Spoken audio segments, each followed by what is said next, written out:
Hello my dear student, I am your teacher of science and today's class we discuss our book of EVS. So let's see what we will discuss in today's class. बच्चों हमारा chapter ये हम study कर रहे थे, ये हमारा chapter था unique world of living organism. कुछ लिविंग ऑर्गेनिज्म ऐसे थे जिनके बारे में हमने पढ़ा था। तो बच्चों जिसमें से हमने पढ़ा था यानी कि ये कौन था, डिम्पल और चंदर की बातें थी। यानी आंट्स के बारे में वो डिस्कशन कर रहे थे कि उनको दिखाई देता है या वो किस प्रकार के माहौल में वो रहते हैं। तो आंट्स के बारे में हमने अच्छे से पढ़ा था। अब हम स्टार्ट करते हैं नेक्स्ट, बाकी का जितना हमारा रिमेनिंग था वो हम देखते हैं। Mother said to Dimple and Chandar, "See, ants do their work at home collectively." तो मदर ने चंदर को, डिम्पल दोनों बच्चों को, पहले जो डिस्कशन चल रहा था आंट्स के बारे में वो था डिम्पल और चंदर के बीच में। और जब माँ ने उनकी बातें सुनी तो उन्होंने कहा कि देखो बच्चों, चींटियाँ जो होती है वो बराबर इक्वलिटी से यानी कि साथ मिल बांट के अपना सारा काम करते हैं।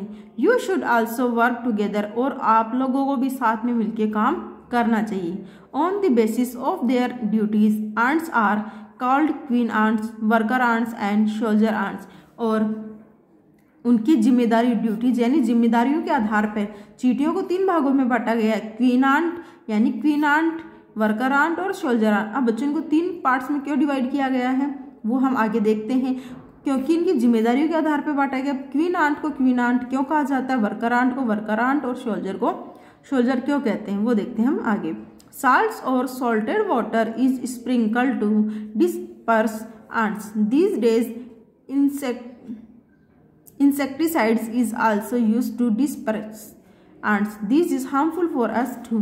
बच्चों आजकल क्या होता है, नमक का पानी जो है, तो नमक का पानी जो चींटियों के ऊपर डाला जाता है ताकि चींटियों को भगा सके। और आजकल तो कुछ इंसेक्टिसाइड भी आने लगे, कुछ दवाइयाँ भी आने लग गई है जो इन चींटियों को भगाने के लिए।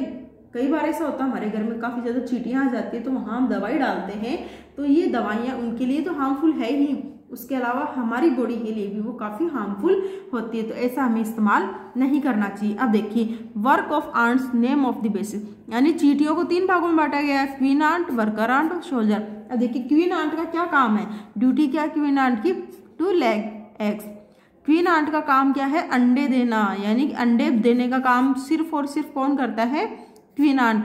सोल्जर या वर्कर आंट अंडे देने का काम नहीं करते, अंडे पैदा करने का काम करती है सिर्फ क्वीन आंट।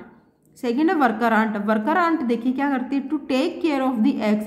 वर्कर आंट जो है वो जो जितने भी एग्स होते हैं जो किसके द्वारा दिए जाते हैं, क्वीन आंट के द्वारा, उनकी देखभाल करने का काम कौन करता है, वर्कर आंट करती है। फिर है soldier, to protect eggs house से सिक्योरिटी। इसके अलावा देखिए सोल्जर आंट क्या करती है, जो इनका जो घर होता है जिसको नॉर्मल भाषा में हम बिल बोलते हैं, होल बोलते हैं, उसको प्रोटेक्ट करने का, उनको एग्स को प्रोटेक्ट करने का काम करता है सोल्जर आंट। तो इन बेसिस के आधार पे, इनकी ड्यूटीज के बेसिस पे चींटियों को बांटा गया है। आगे देखिए, आगे है do you know, ants have colonized almost every land mass on the earth. चींटियाँ जो है लगभग पूरी अर्थ पे पाई जाती है, आप जानते हो अच्छे से। और जहाँ भी ये पाई जाती, कॉलोनी के रूप में घर बना के जब रहते हैं तो ग्रुप के अंदर रहते, कॉलोनी के अंदर रहते हैं। The only place where they are not found are Antarctica and a few remote island. Ants thrive in the most ecosystem and may from 15 to 25% of the terrestrial animal biomass।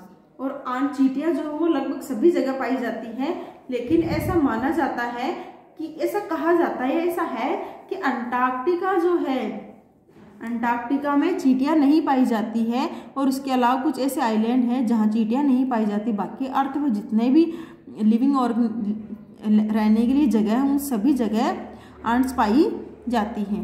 आगे है, Dimple was telling to her mother, दादी अम्मा who lives in our neighbourhood, feed ants with कसार flour mixture in the garden. तो डिम्पल ने अपनी mother से कहा कि हमारे पड़ोस में जो दादी अम्मा रहती है ना, वो क्या करती है, वो कसार, गार्डन में चींटियाँ जो है उनको कसार खिलाते। कसार क्या होता है बच्चों, कसार आटा होता है जिसमें चीनी मिलाई जाती है, चीनी और घी मिलाया जाता है, तो कसार खिलाती हैं। Why does she do that, mom said to her, Some people feed ants by giving them mixture of ghee, sugar and flour. They feel that these living beings should be provided food. तो अम्मा ने उनको क्या बताया, अम्मा ने बताया कि कुछ लोग जो है वो चींटियों को खाना खिलाते हैं। कैसे? कसार खिलाते हैं जिसमें घी, चीनी और आटे से वो बना होता है, क्योंकि उनका मानना है या हम जानते हैं कि जिंदा रहने के लिए सभी को भोजन की जरूरत होती है। अब चींटियाँ जो है उनको हम भोजन खिला सकते हैं, तो कुछ लोग ऐसे होते हैं जो उनको भोजन खिलाते हैं। देखिए, mixture of ghee, sugar and flour is given to ants the same way which are the other living creature who are given flour ball. बच्चों, जैसे मैंने अभी आपको बताया था, यानी कि घी, शुगर और फ्लोर, आटा, चीनी और शुगर, इन आटा, चीनी और घी को मिला के ये चींटियों को दिया जाने वाला कसार है। उसके अलावा ऐसे कौन से एनिमल्स हैं जिनको आटे की गोलियां दी जाती है? तो बच्चों, आपकी जो फिश जो होती है, मछलियां जो होती है, उनको फ्लोर बॉल्स दी जाती हैं। अब देखिए एक्सरसाइज टाइम में देखिए, write down the special qualities of the following animals, bird, insect in the table given. हमें नेक्स्ट पेज पे क्या दिया गया? एक टेबल दी गई, इसके अंदर हमें एनिमल्स, बर्ड्स और इंसेक्ट दिए गए, इनकी हमें स्पेशल क्वालिटीज लिखनी है। तो स्टार्ट करते हैं हमारी टेबल। तो देखिए टेबल में हमें दिया गया है बर्ड्स, फायरफ्लाई, फायरफ्लाई को क्या कहा जाता है? जुगनू, fish, peacock, lizard, butterfly, mosquito, dog. अब सबसे पहले देखिए बर्ड की, बर्ड का क्या वे ऑफ फीडिंग, खाना कैसे खाते हैं? पिकिंग, यानी कि वो खाने को चुगने का काम करते हैं, चुनने जिसको बोलते हैं हम लोग, उठाते हैं। और क्या करते हैं? मूव, स्विम, बाई, फ्लाई, क्या करते हैं? या क्या ये उड़ते हैं, क्या ये तैरते हैं या घूमते हैं? तो ये क्या करते हैं? ये फ्लाई करते हैं। नेक्स्ट फायरफ्लाई यानी जुगनू, ये क्या करता है? ये बाइट करता है। जैसे कि मच्छर नहीं करते क्या बच्चों? मच्छर जो है वो बाइट करते हैं, ठीक वैसे ही फायरफ्लाई भी बाइट करने का काम करता है। ये भी क्या करता है? इनका जो रिएक्शन है वो क्या है? फ्लाई, उड़ना। फिश क्या करती है? स्वेलो करती है, निगलती है, ना कि चबाती है, ना बाइट करती है, ना पिक करती है। ये क्या करती है? स्वेलो, निकलने का काम करती है। और इसका काम क्या है? ये स्विमिंग करती है। पिकॉक, पिकॉक क्या करता है? पिकिंग करता है। और क्या करता है? Fly. Lizard, swallow, move. Butterfly, sucking of flowers. Butterfly आप जानते हो, बटरफ्लाइज क्या करती है? जो फ्लावर्स होते हैं उनका जो नेक्टर होता है, उनका जो रस होता है, उसको चूसने का काम करती है। और क्या करती है? साथ ही उड़ने का काम करती है। मॉस्किटो क्या करते हैं? बाइट करते हैं और फ्लाई करते हैं। डॉग बाइट और मूव। तो ये हमने टेबल अच्छे से कंप्लीट कर ली है। अब सेकंड क्वेश्चन देखिए, look at the picture below, identify these animals and write down one unique characteristic feature of each one of them in your notebook. हमें देखो 4 पिक्चर दिए गए, इन पिक्चर्स में हमें क्या करना है? हमें उनकी कैरेक्टरिस्टिक लिखने अपनी नोटबुक में। अब जैसे ये रेबिट है, एलिफेंट है, पिकॉक, और पिकॉक नहीं, तो बच्चे ये क्या है? ये पैरेट है, ये क्या है? फिश है। तो आप इसको पैरेट ना बोल के हम इसे बर्ड मानते हैं। इन सब की आपको क्या करनी है? अपनी नोटबुक में पिक्चर बनानी है और हर एनिमल्स के सामने उसकी स्पेशलिटी, जो क्वालिटीज है वो आपको लिखनी है। आगे देखिए थर्ड क्वेश्चन, जो तो सेकंड क्वेश्चन आपको खुद से करना है। थर्ड देखिए, how does a bat fly during the night without calling with anything. बच्चों, बैट, चमगादड़ जो होता है वो रात को, आप अच्छे से जानते हो, फ्लाई करता है। तो वो कैसे कर पाता है? बिना किसी चीज से टकराए। कॉलिंग मीन क्या होता है? बिना किसी चीज से टकराए, बिना किसी चीज से टकराए वो रात को कैसे फ्लाई करता है? तो देखिए, when a bat flies at night it produce a sound of high frequency which reflects back to when it hits any object in front of it following the echo. Bat can fly very easily in the dark. बच्चों, bat जो होता है, जब वो night के समय fly करता, उड़ता है, तो वो काफी ज्यादा तेज साउंड में, काफी तेज फ्रीक्वेंसी से साउंड प्रोड्यूस करता है। और जब ये साउंड प्रोड्यूस करता है तो जब ये चलता है तो उड़ता है, तो ये देखता है उसका साउंड अगर टकरा के वापस आ जाता है, इसका मतलब सामने दीवार या कोई ऑब्जेक्ट है, तो वो उस तरफ ना जाके अपनी डायरेक्शन चेंज कर लेता है। तो इस प्रकार से वो रात में अच्छे से फ्लाई करता है। आगे है examination type questions. Prepare a list of works perform by ants and name them on the nature of their work. बच्चों, जैसे कि हमें टेबल दी गई थी, हमें वर्क्स डन बाय आंट्स, चींटियों के द्वारा किया जाने वाला काम ants name on the basis of work. हमें जो अभी टेबल करी थी, चींटियों के नाम लिखने हैं, उनके कार्य के आधार पर, उनकी ड्यूटी के बेस पे, उनके द्वारा कौन सी ड्यूटी की जाती है वो हमें लिखनी है। तो first queen ant. Queen ant क्या करती है? लेइंग एग्स, अंडे देने का काम करती है। फिर वर्कर आंट क्या करती है? Taking care of the eggs, जो एग्स उनको देखभाल करने का काम करती है। सोल्जर ऑन क्या करती है, to safeguard the eggs and their homes, ये क्या करती है, ये घरों को सुरक्षित रखती है और उनके जो अंडे होते हैं, एग्स होते हैं, उनको सुरक्षित रखने का काम करती है।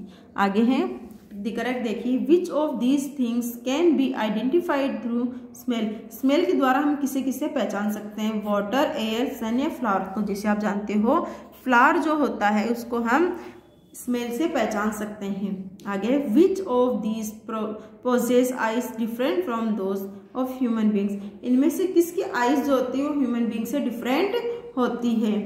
देखिए, house fly, mosquito, both A and B, none of this. तो बच्चों जो सी वाला है, बोथ ए एंड बी, ये दोनों जो है हाउस फ्लाई और मॉस्किटो, इनकी आइज जो होती है वो ह्यूमन बींग से डिफरेंट होती है। आगे देखिए, give one reason why should we arrange food for their living beings, हमें बाकी जो लिविंग बींग्स है एक कारण हमेशा बताना है, जिसमें हमें क्या बताना है, बाकी की जो लिविंग बींग्स है उनके लिए हमें भोजन की व्यवस्था क्यों करनी चाहिए। देखिए, because it is needed for the survival of living beings, क्योंकि हमें बाकी जो लिविंग बींग्स है उनके लिए भोजन की जरूरत होती है उनको भी, तो हमें उनके लिए भोजन की व्यवस्था करनी चाहिए। आगे है, which animal has a strong sense of smell, कौन से एनिमल की स्मेल करने की तेज क्षमता होती है। तो एंट, क्रो, एलिफेंट या डॉग। तो बच्चा आपका डॉग जो होता है उसकी सेंस ऑफ स्मेल काफी स्ट्रॉन्ग होती है। आगे है, who flies in the night using echolocation. तो बच्चों क्या था हमारा question, who flies in the night using echolocation, यानी कि नाइट के समय इकोलोकेशन का इस्तेमाल करके कौन फ्लाई करता है। तो बच्चों आपका जो बैट है ये नाइट के समय अच्छे से फ्लाई करता है। तो यहाँ आपका आज टोटल चैप्टर कंप्लीट हुआ। नेक्स्ट हमारी जो क्लास रहेगी उस क्लास में हम करेंगे 9th चैप्टर। अब देख लीजिए आपको क्या करना है, आज आपको करना है क्वेश्चन ए, ये क्वेश्चन ए में आप 1 में आपको टेबल कंप्लीट करनी है। सेकंड क्वेश्चन आपको नोटबुक में नहीं करना है। थर्ड क्वेश्चन आपको करना है नोटबुक में। थर्ड एग्जामिनेशन टाइप में क्वेश्चन नंबर 1, 2, 3, 4, 5 और 6, इतना वर्क जो है आज आपका नोटबुक में एज ए होमवर्क रहेगा। तो बच्चों आज आपका वर्क मैंने आपको बता दिया। अगर कंफ्यूजन आपको है तो आप कमेंट करके हमें पूछ सकते हैं। Thank you so much for watch this video. Have a nice day.